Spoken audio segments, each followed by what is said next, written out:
It's time for No Pad Sports Talk. Stay tuned as two brothers bring you the latest from your Michigan teams and beyond in hockey, baseball, football, and more. Let's get started. Here are your hosts, JD and Steve. Welcome to another edition of No Pad Sports Talk. I am one of your hosts, JD. And I am Steve, and first I'd like to apologize for not getting the Lions post-game show out there. Lions did win. It was a good win, and that's really all I'll say about that. But you know how life can get us, and this week it's just been kind of one of those weeks. Yeah, I mean, we all have those. It's a busy week, and Lions playing on Monday didn't exactly help as far as getting a show out there either.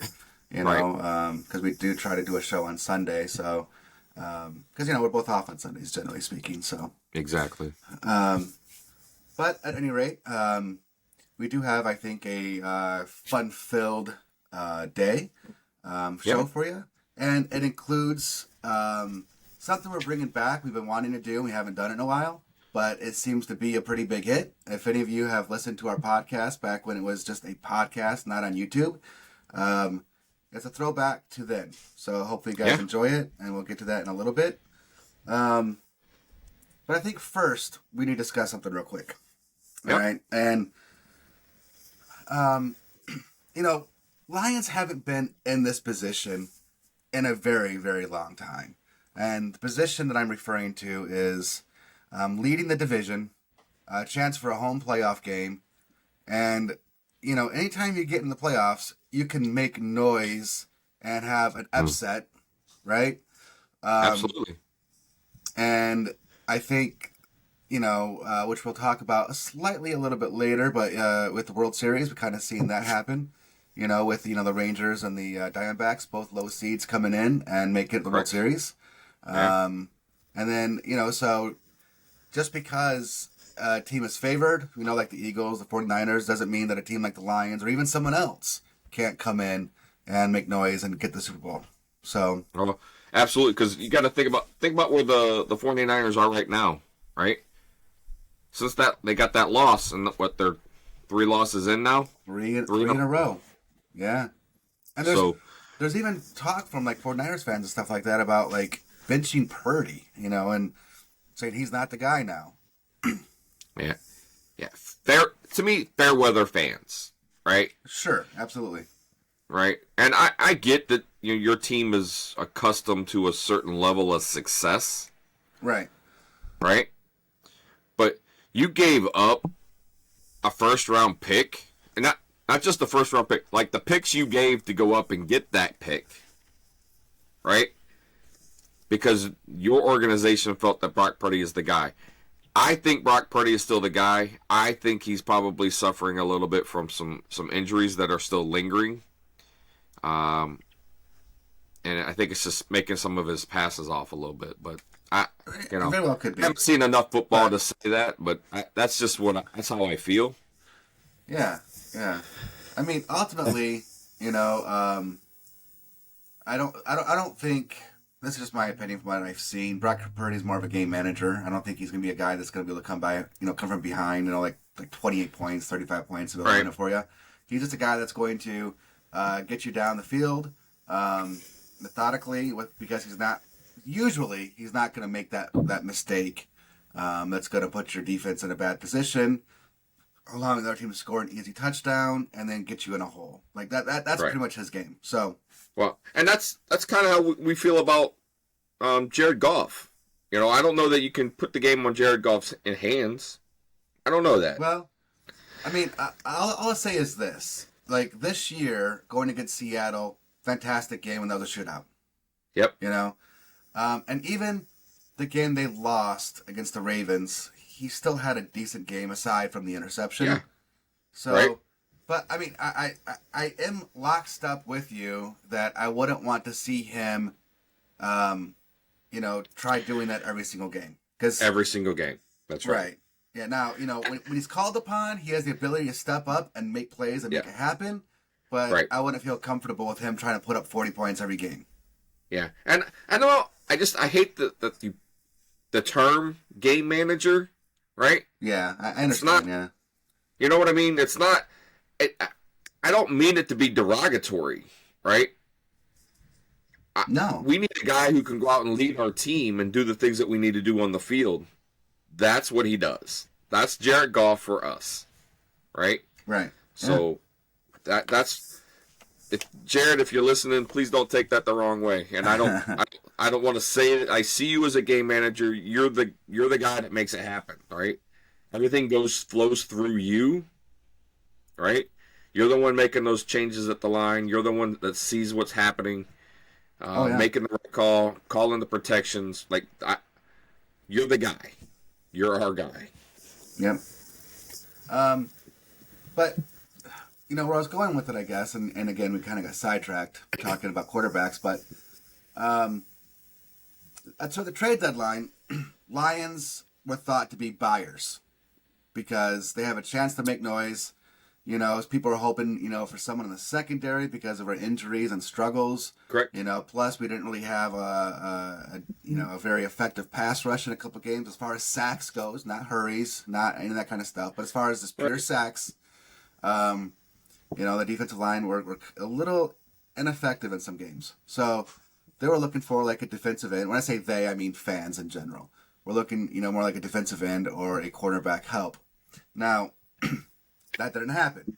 We ended up getting, a Donovan Peoples-Jones as a wide receiver, kind of take Marvin Jones' spot, which is fine, whatever. As far as that goes, it's I don't know. I'm not the look. I like the guy. I'm not the biggest, fan of his. I think he runs, bad routes. I don't think he gets good separation, but what I like about him is he's sure-handed. He's not going to drop a pass, and he's probably going to be the guy that you can look for in the end zone on some sort of jump ball or something, which we didn't really have unless you're talking about like a tight end scenario. But as far as a wide receiver goes, we didn't really have that. So I see a place for him on the roster. So that's it. That's all. As far as what I want to say, that's about all I really want to say about him. Anyways. Yep. So Donovan Peoples-Jones, he's a Michigan guy, right? Oh yeah. He did return some kicks, punts for Michigan, so I think he has that ability to bring some special teams things if we need it, right? As a returner, if we want to try and use Khalif Raymond in some other form or fashion, right? Right. Yeah. Have Khalif Raymond and Donovan Peoples-Jones back there, whatever that might be. It's good insurance, too, just in case there's an injury. Absolutely. So, the Lions didn't make a big splash. I'm okay with them not making a big splash. Peoples-Jones is on the last year of his contract. They didn't give up a whole lot for him. Right. Right? That's what I'm okay with because they didn't give up much for him. Right? This is the last year of his contract, so we didn't give up a lot. But on the back side of that, when you see what Montez Sweat went for and what Chase Young went for, right? If you could have got a Montez Sweat for a second rounder, who thought that the Bears would be buyers? Nobody. So obviously the Bears think they can re-sign him because the Bears have a ton of cap space. So Bears obviously think they can re-sign him. Otherwise, they would not give a second-round draft pick for Montez Sweat on the last year of his contract. Absolutely, right? So the Bears think that they're building in the right manner, moving towards the future. Mm-hmm. Right. And that's great for the organization that they're thinking that, right? That they have a plan and they went out and got a guy that they could get and they think that they're going to be able to sign. Yes. But to me, the trade deadline was kind of a flat. Oh, right? Yeah, absolutely. There's no big splash. Other than Washington basically trading both their starting defensive ends, right? To me, that's kind of the talk. Mm-hmm. Where Washington thinks that they're just in that position. Either they feel like they've got the players that are going to be able to come in and play, or they were collecting draft capital because Dan Snyder was notorious for trading everything away, never having any draft picks. Yeah. Right? So with this new ownership, the new regime, maybe they're trying to get some of that draft capital back and try to rebuild with players that they want. Kind of like what the Lions have done. Yeah, right? absolutely. So, and Montez Sweat's he was upset, after a couple of games. They interviewed him, it was an explicitive. He was cussing while he was getting interviewed. Yeah. Right? And I get it. I understand the frustration as an athlete, as somebody, not even someone at his level, right?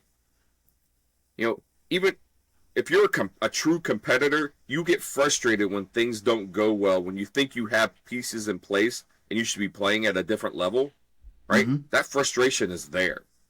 Yeah. No matter at what level you're at. So, again, as far as the trade deadline, I like, Dan Campbell said, or was it Dan Campbell, or was it Brad Holmes said that Donovan Peoples-Jones was a guy that fits what they're trying to do. So, I have a different perspective, and I'll run this past you, all right? Okay. So, kind of dipping a toe into another sport a little bit.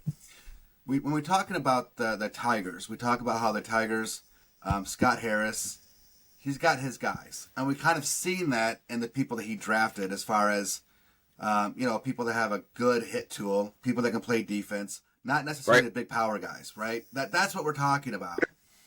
So, and we kind of touched on that a bit with Detroit Lions, with the people that they want, the culture fit, because you mentioned that's what, Campbell said about Donovan Peoples-Jones. But I want to throw it out there one more, all right? And I think the plan for the Lions is what we've always talked about and we always wish we had. Building through the draft. Now, we've done a pretty good job. I don't want to get into that part of it yet, but I'm just saying we've done a good job in the draft. And so to give up a second or a third round draft pick when you're going to start having some of your own in-house draft picks needing to be re-signed. And so that's going to take up some of the cap space money that you currently have. And on top of that, you're giving up a draft pick. So let me just throw this past you real quick. Let's just say you give up a second round pick, all right? Okay. And you get Sweat. Yep. What happens if you can't re-sign Sweat? What happens if you just don't want to use a franchise tag on him because it'll get you in cap hell, which you basically just got out of because you traded Stafford, had all that dead money, all that kind of stuff going on, and you're basically just coming out of the cap hell. And so maybe you don't want to do the franchise tag. So I'm just giving a hypothetical scenario. However you want to look at it in your head, hypothetical scenario. You give up a second round draft pick, and then because you're getting a defensive end, you're going to have to give up a defensive end because now your roster is going to be full anyways. So now one of the defensive ends that's already on your roster, that you're already counting on, that you think's one of your guys, you have to give up. And then if you don't, and you already get a second round draft pick, and then if you don't re-sign Sweat, you lose Sweat. So for basically, you're losing 3 guys off your roster: a future pick, Sweat, and a guy you got to get rid of. So that's a lot of ifs, ands, and buts, if you want to call it that. Well, that's a lot of capital, right? Because it's like trading your future in hopes that you can have somebody for the future. And then when you don't get that, now you're right. It's just and Montez Sweat was probably going to be expensive to re-sign. Oh yeah, right. Yeah, I can only imagine he's going to want to be one of the top paid players, right? I would think so. So, that being said, we probably could have done that, if it were like a 3-year deal, when you're looking at how young our team currently is, so that you were kind of out of that contract and could let him go, right? To sign some of the other players that you had, like a Hutchinson or a Brian Branch, right? Because to me, you're going to want to pay Brian Branch sooner than later, I think. Right? Especially the way he's playing and the impact that he's making. Now, I'm not talking about at the end of this year, but I would think if he can continue to do that by the end of year 2, there should be some conversation about a contract extension. Right? Something to try and get him, a couple of extra years here with us. Let's look at it this way. All right? Yep. At the end of this year, you have 26 free agents. 26. All right? Now, you got like Romeo Okwara, Charles Harris, Chauncey Gardner-Johnson, who we really liked. Unfortunately, he ended up, getting hurt. Yeah. Emmanuel Mosley, Vaitai, Josh Reynolds, who's been a huge safety net for Goff. Yep. Bridgewater, Harris, our fullback Kabinda, whatever. Yeah. Jalen Reeves-Maben, Nate Sedfeld, Matt Nelson, Julian Okwara, so the other one. Jonah Jackson, Craig Reynolds, Justin Jackson, Shane Zylstra, Brock Wright, Benito Jones, Anthony Pittman, Scott Daly, our long snapper, Donovan Peoples-Jones, Khalil Dorsey, Riley Patterson, Jerry Jacobs, who's been playing really well, and James Houston. Now, there's some guys in there that are restricted free agents and stuff like that, so let's just, I included all unrestricted and restricted in that one thing for 26 people, but that's a lot of people we have to look at, and we've got to start paying, right? Correct. So, and then that's not even talking about trying to extend Goff, which a lot of people, myself included, I think you as well, think that Goff deserves an extension. So, that's a lot. Now, when you're looking ahead, and I think this is one of the reasons why they didn't trade, because we already covered one reason, potential of losing out on 3 players on your roster. But when you're looking at the free agents into next year, just listen to some of these names. All right? Chris Jones, Christian Wilkins, Josh Allen, Daniil Hunter, Montez Sweat, Brian Burns, all right, T. Higgins, Jalen Johnson. So, again, another cornerback we might need. Devin White, Kirk Cousins, whatever. I know he's not going to be anything for us, but, excuse me, my nose is starting to itch a little bit. L'Jarius Need, another cornerback. Mike Evans, Michael Pittman, Antoine Winfield, safety, Calvin Ridley, Chase Young, Jonah Williams, Saquon Barkley, Connor Williams, and Micah Hyde. That's a lot of people in both the defensive line as well as in the secondary that we can take a look at. So, and maybe, if Lions show some promise, that could lure free agents. We talked about it. It's not just about Lions' success, but it's how Dan Campbell and his team deal with injuries, about making sure guys get the rest so they don't injure themselves any further. That will attract a lot of additional people. So I'm just saying that's a pretty good free agent class. Now, of course, some of those are going to get the tag. Some will be re-signed. But when you're looking about the potential of what's available, why give something up now? Right. Because you have the potential to get them in free agency. If you do go ahead and you give up a draft pick to get some, and then you win it all, it's no matter what, it's worth it. Good job, you won the Super Bowl. It's worth it. But anything shy of winning it, to give up future draft picks, I think is kind of goes against everything that this regime believes in, and that's one of the reasons why we're in such a good cap status right now, because everybody's so young, basically on rookie deals. Yeah. I mean, I'm just looking at some of these people on here, right? It's just lot of I mean, not just starters, but stars. Correct. So and there's still some youth on here too. Yeah. But yeah, I was glad because we talked about the trade deadline before it happened when we were doing our pregame. And, some of the players that we thought we might like to get if we were going to give up picks. And I said I didn't know how I felt about giving up picks then, just because of how well we seem to have done drafting players for our system. So I like what we did. Donovan Peoples-Jones, he's a 205, 6'2" guy, right? So, he's got good size. like I said, you can use him on special teams, to return kicks because he's done that. He's got that experience. But that size, just that length, you're right. He could be a good jump ball guy for us. Just get down there, throw it to the corner. And I just want to point out one more thing real quick as far as free agency. So, not this year, but after next season, you have to look at re-signing Amon-Ra St. Brown. That's when Jared Goff's contract's over. Taylor Decker, Aleem McNeil. Like Derek Barnes, he'd probably come a little bit cheaper. But so right now, this season, Amon-Ra St. Brown. I know Hutchinson's good for 5 years, but I'm saying after 3 years like that, at the end of next year, I gotta believe that they're gonna try and give him an extension. I wouldn't even let him get into those last 2 years. Oh, I understand totally, yeah. But Amon-Ra St. Brown this year is making $1 million. All right, they're saying that Spot Track is saying that his calculated market value right now is $26 million a year. That's $25 million more against the cap than what he's currently accounting for. Yeah. So again, just gotta keep that in mind. But not just that, right. There's that, right, but you also have to think. These teams are so good at working the cap, right? As far as how they either defer money, right, give it as a signing bonus, whatever it takes for them to do that. They've been doing this a long time, so sure. But yeah, sure.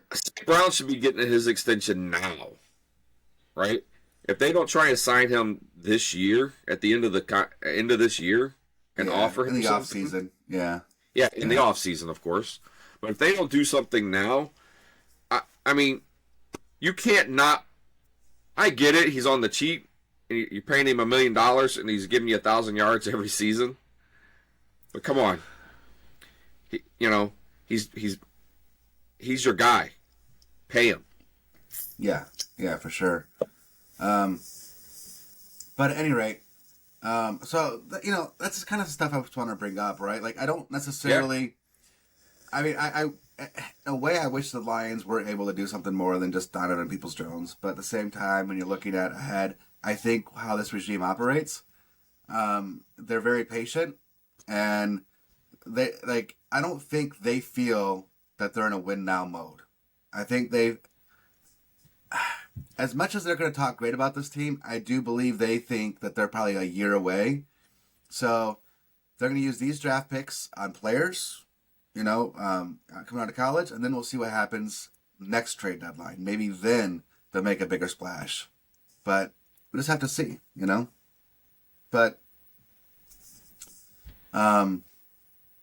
that kind of leads us into the next topic I want to get into. This is something we haven't done in a while, and we call it the Ludicrous List. So, okay, yeah, we call this the Ludicrous List for people out there who haven't listened to us and know what this is, because we have a list, and again, like I found the list, right? So, my brother Steve doesn't know anything about the list, doesn't even know the topic of the list, just knows that it's probably Lion-centric. That's about it. So, I want to give him the topic, and then he has 1 minute to name as many people or teams or whatever the list includes that's on that list as possible within 1 minute. And we call it the Ludicrous List because it's ludicrous if you can actually get it all completed in the amount of time. So, because that minute goes really fast. It goes really fast. And you'll definitely see it as we... I'm trying to get a timer set right now. You'll definitely see it as we go The forward. thing is not we're doing this on YouTube. You actually get to see my face and maybe see the sweat roll down my forehead. That does happen. Yeah. So, anyways. So, this is the first time I'm going to tell my brother what the list is. And then I'll do the timer, and I got the list right here on my phone, and we'll do the timer, and we'll see how many he can name. All right, okay. So this is a list of 1, 2, 3, 4, 5, 6, 7, 8, 9, 10, 11, 12, 13, 14, 15, 16, 17, 18, 19, 20, 21, There's 22 names on this list. Okay. All right. That's a lot of names in a minute, but okay. It's a lot. Well, let's see how many you can name. Because I tell you what, we just talked about a couple of them. All right. Okay. So, Holmes has had 3 draft classes. Okay. Okay. Now, what's amazing about his draft classes is every single player he's drafted is still with the team and has contributed. That's unheard of, I swear. Like, that's amazing. So, Yep. your Ludicrous List, brother. Oh man, it's been so long. Hold on a second. I got to play this. I'm sorry. I gotta play this. We got it, and I forgot. Yeah. It's time for another Ludicrous List on Notepad Sports Talk. All right, whatever. I had to play it. So Yeah, that's right. That's what we got. A Ludicrous List, right? So you got 1 minute to name all 22 people of Brad Holmes' draft classes. Oh, Jesus. All right. Okay. Yeah. That's the list. Now, when the voice says go, that's when the timer is going to start. You ready? No. Well, too bad. Because you're making me remember 3 years. Yeah. Okay. Yeah. And Ludicrous speed, go! So we got Aiden Hutchinson, Jameer Gibbs. You got Brian Branch, Jack Campbell, Broderick Martin.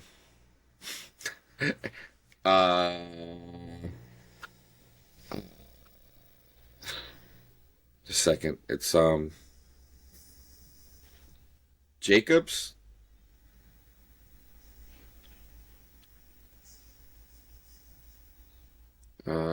Kirby. Right? Yep, Kirby's there. Yep. Trying to think of our round 1 guys now. 15 seconds. Yeah. Got nothing, man. I'm drawing a blank here, but that's okay. You certainly are. Yeah. No, it's fine. I am. It's been a long time since we've done this. Yeah. And some little out of practice. Time. All right. So. But yeah. Okay. Look, you got Joseph. You got Gibbs. You got Campbell, Branch, Martin, and say Laporta. Can't remember. But I forgot Laporta. No. All right. So. Yeah. And what I'm surprised about, really, is like most of the people you named was from this year. I know. And but some of the players we just mentioned, you didn't mention. Amon-Ra St. Brown, right? Like Aiden Hutchinson, you just named. Like, you know, talking about like trying to resign. Yeah. So like, anyways, all right.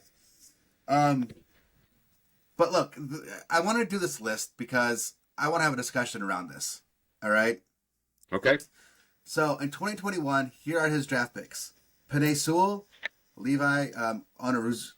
I hate that name. I can't say it. Ali McNeil, Ifeatu Melifonwu, Amon-Ra St. Brown, Derek Barnes, Jamar Jefferson. 2022, Aiden Hutchinson, Jamison Jamo, Josh Pascal, Kirby Williams, James Mitchell, Malcolm Rodriguez, James Houston, Chase Lucas.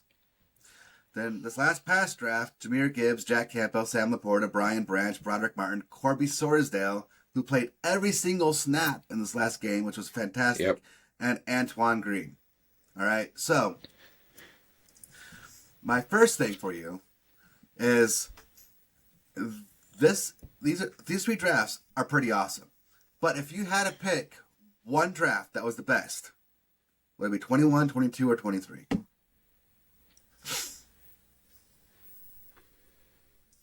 I would go with 21.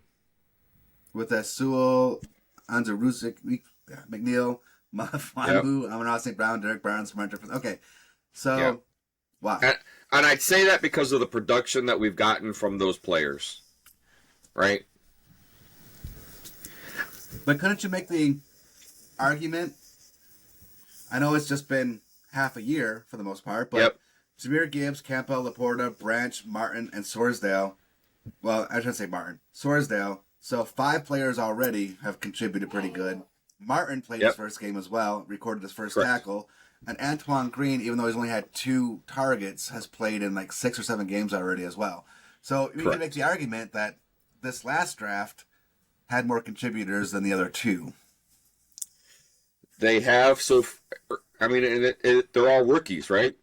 And they're playing at a high level already. So, yes, you can make that case. Absolutely. Right?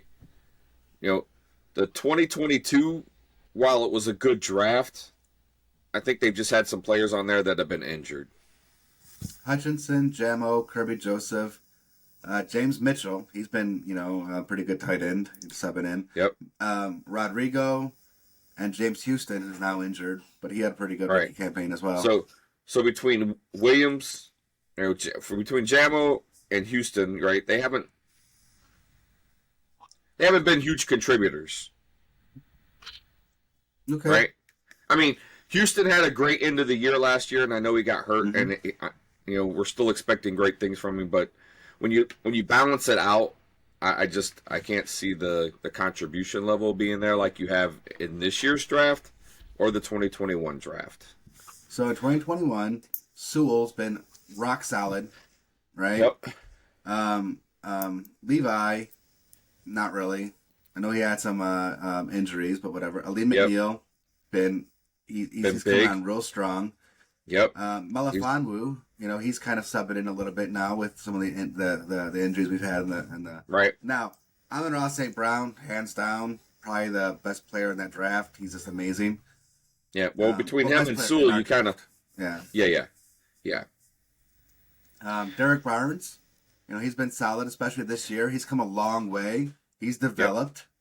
And Jamar Jefferson, round 7 pick. But so what I'll say is 2021 as well. But my reasoning is different than yours. Okay.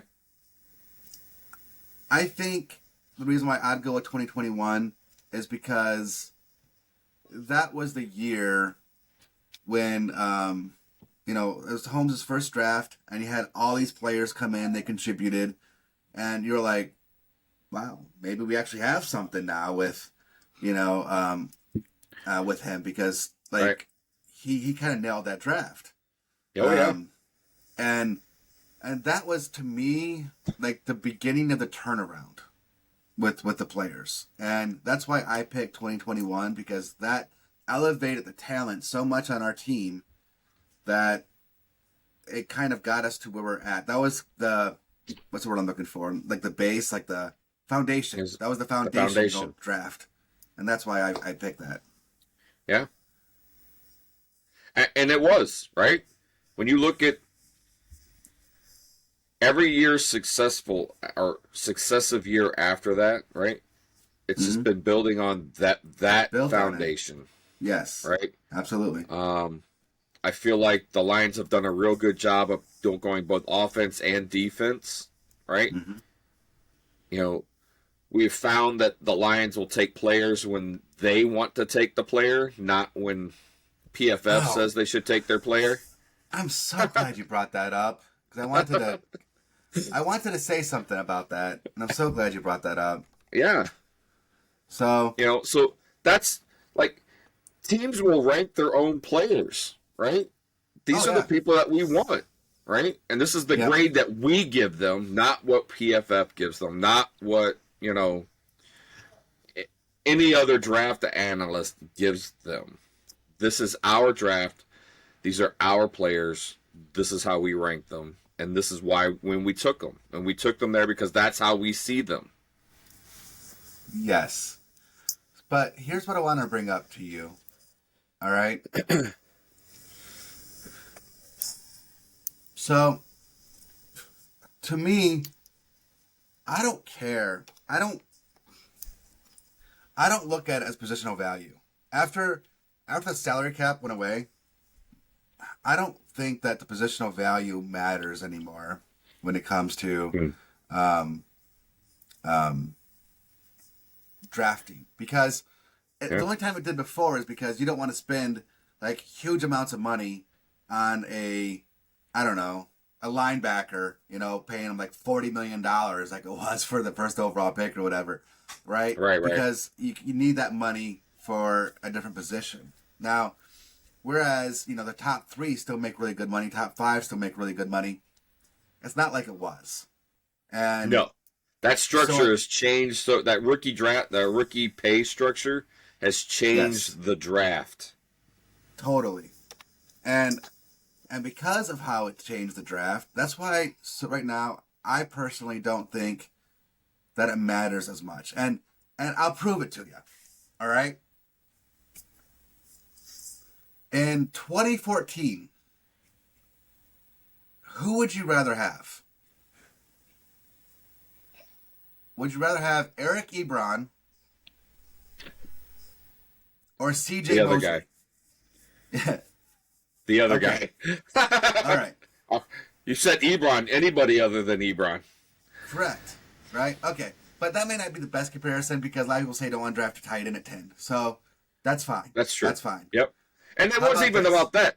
I think that he had a couple of decent years after he left the Lions, but he wasn't the guy for us. So anyway, No, go but ahead. yeah, we're talking about like positional value and everything because everybody talks about positional Correct. value. Don't draft running back high or whatever it is, right? Like, anyways, Right. how about this though? Blake Bortles or Odell Beckham Jr.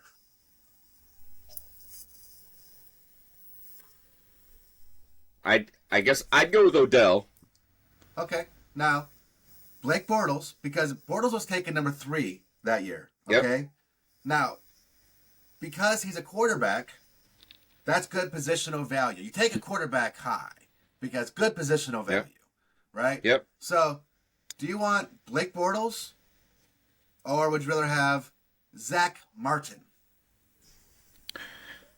I'd go with Zach. I think I'd take Zach Martin. Okay, Blake Bortles or Ha Clinton Dix? Oh, I'd go with Blake Bortles. Really? Yep. Why? The dude sucked.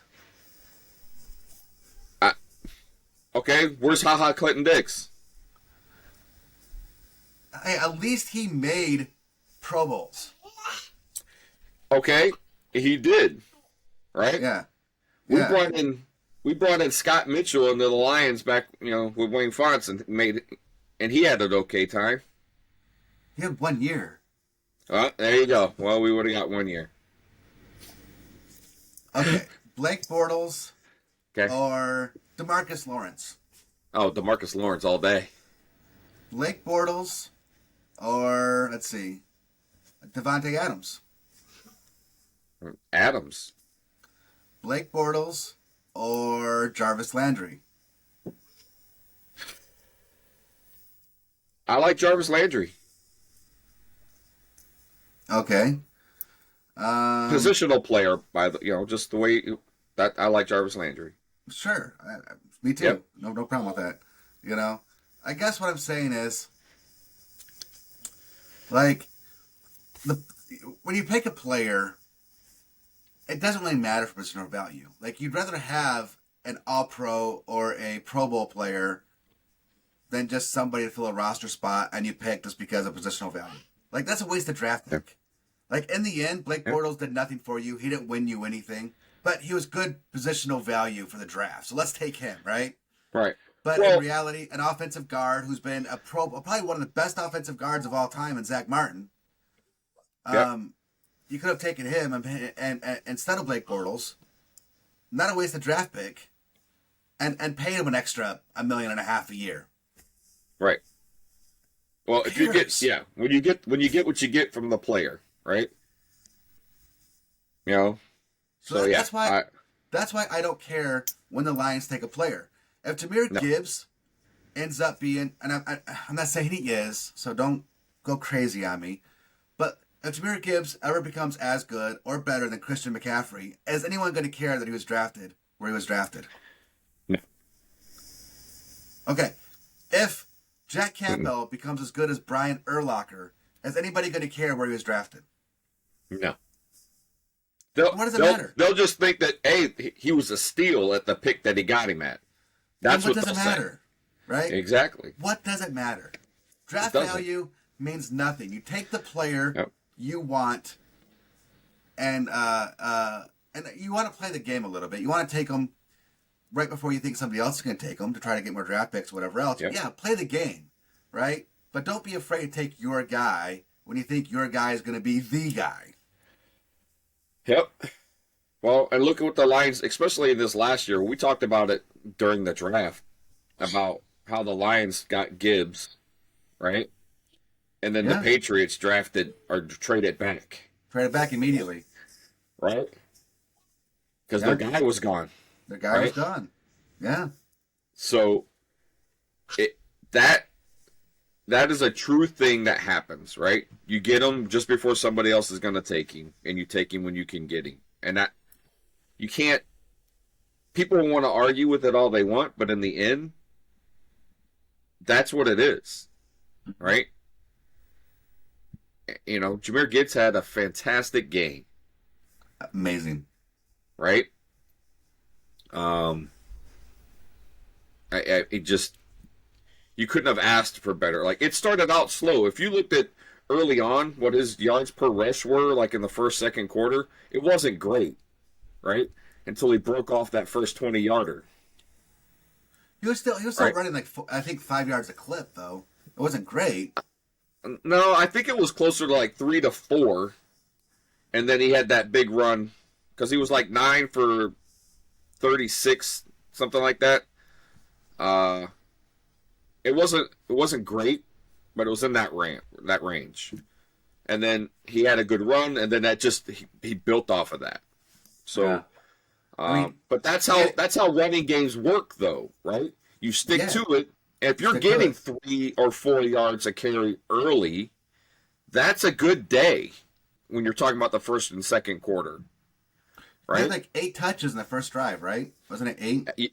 Yeah, it was ridiculous. It was crazy. Between catching the ball in the flat, you know, yeah, the guy had a great game, and it was nice to see.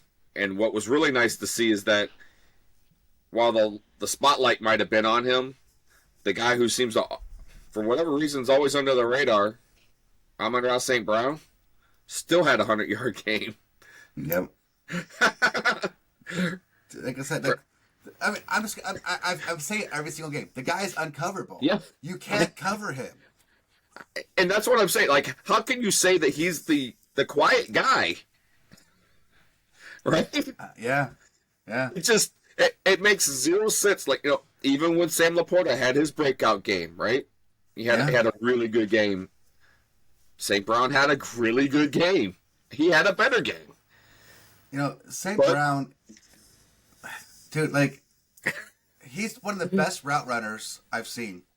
The guy just gets open. That's it. He just gets open and he just catches the ball. Yeah.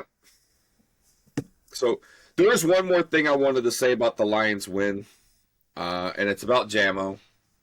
And I sent you the message as soon as I saw him catch the ball on that slant. Mm-hmm. Or it was like a short post, right? It was like a 5-yard post. A short post. Right. Right? So not so much the slant. Well, it was a 5-yard post or whatever it was. And, I mean, he was a shoestring away from busting that, right? Yeah. But that was the pass that we were talking about, how you have to get him involved, right? It's not just stretching the field and getting him down 20, 25 yards, right? How about get it to him at the 10-yard mark and let him go to the 25-yard mark, right? He's going to outrun everybody. He's going to run past them, right? Yeah. Especially when he's coming across the field and it's the linebackers that dropped off and you're working on the safety. Come on now. Yeah. If the cornerback's in the trailing position, it's the opposite side cornerback that's going to have to come over and try and make a stop, right? Because he's going to blow by the safety. The linebackers aren't going to catch him. No one will. I'm telling you. Like, right? The dude's just too fast. Yeah.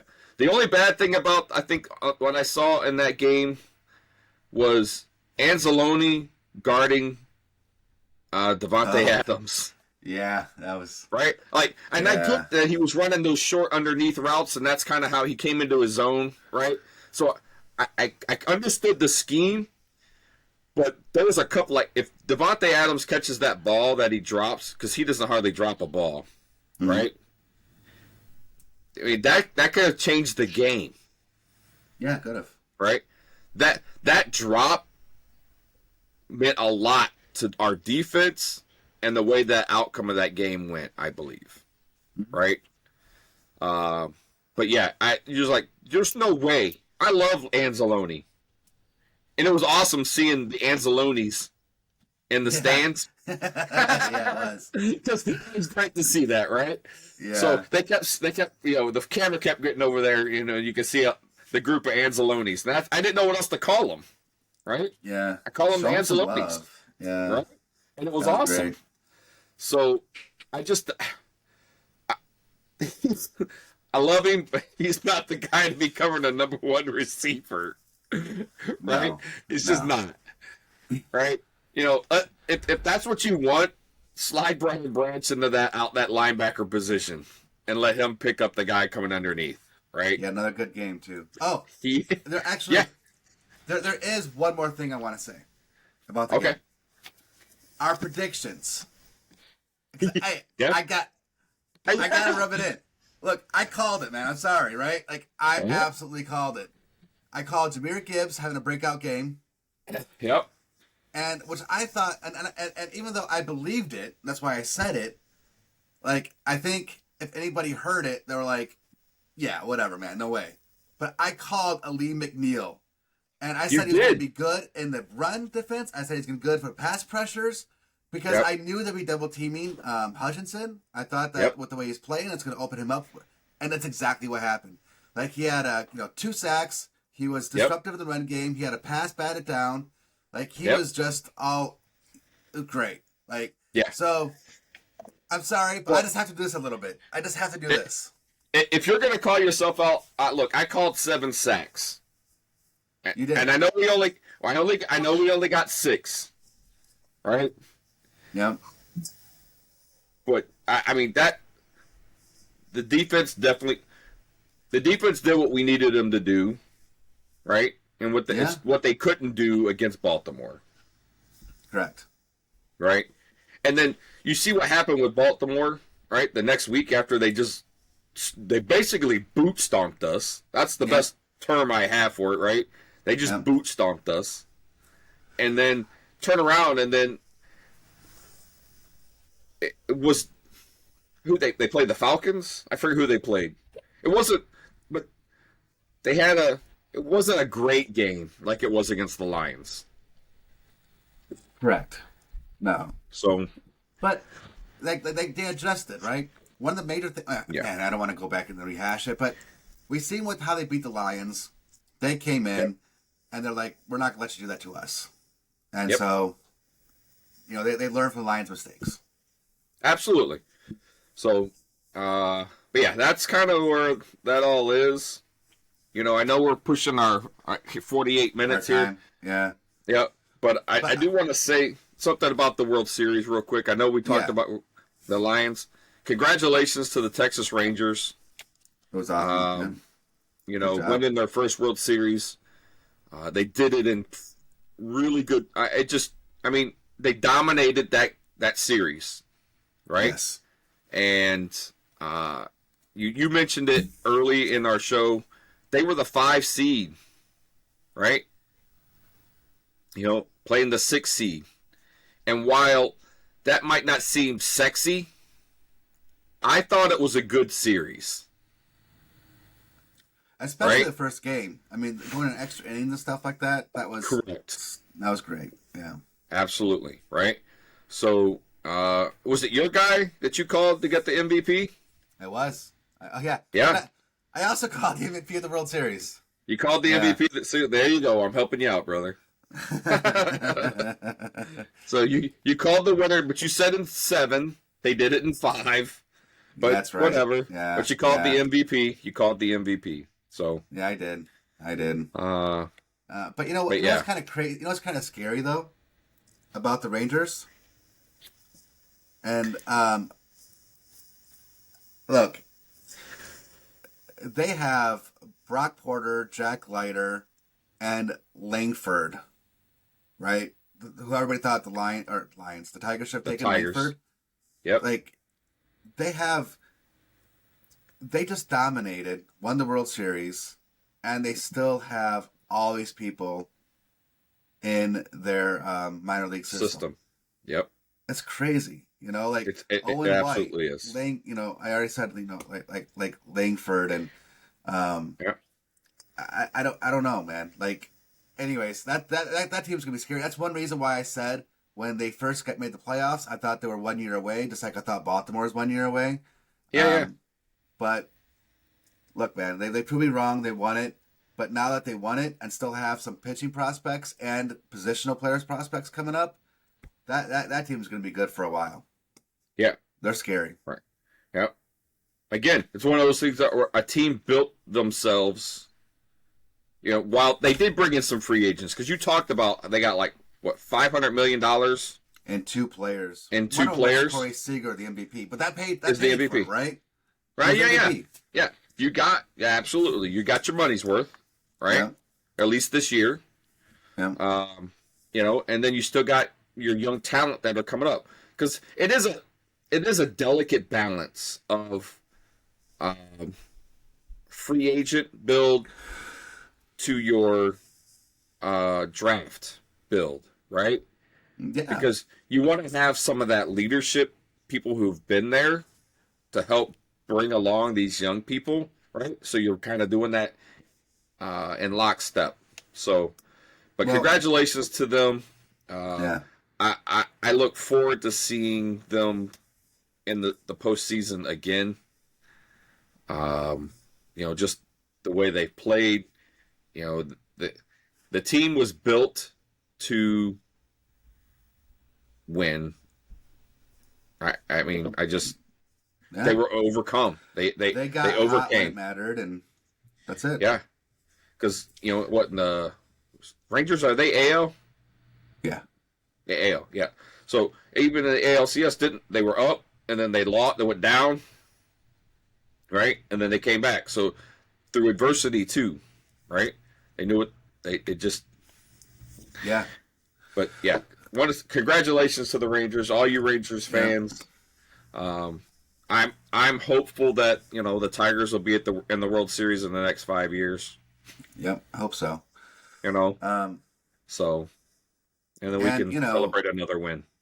Lions aren't a bye this week, so we're not going to do a post game for the Lions. But what I'm hoping to do is kind of like a mid-year rookie report card. So we'll just kind of look at the rookies, kind of give our thoughts on them, like how and kind of give them like a little bit of a grade, and for the bye week there. We'll have to see if there's some kind of, if you could redraft this year's draft, what teams would take with the players how they're performing. Yeah, right? That'd be way different, I think. But at any rate, I guess that's our show for today. We appreciate anybody that stayed through the whole thing, especially. Comment, subscribe, tell us what you think. Are we just complete idiots? Let us know. We can take it. It's okay. Yeah. We're pretty thick-skinned. So, but yeah, tell your friends, get us out there, and but we appreciate you guys listening to us, and we'll talk to you soon. Yep. Talk to you next time. Thanks for listening to No Pads Sports Talk. Be sure to subscribe so you don't miss a single episode. While you're at it, help spread the word by leaving a rating and review wherever you listen to podcasts. Follow us on social media at No Pads Sports Talk.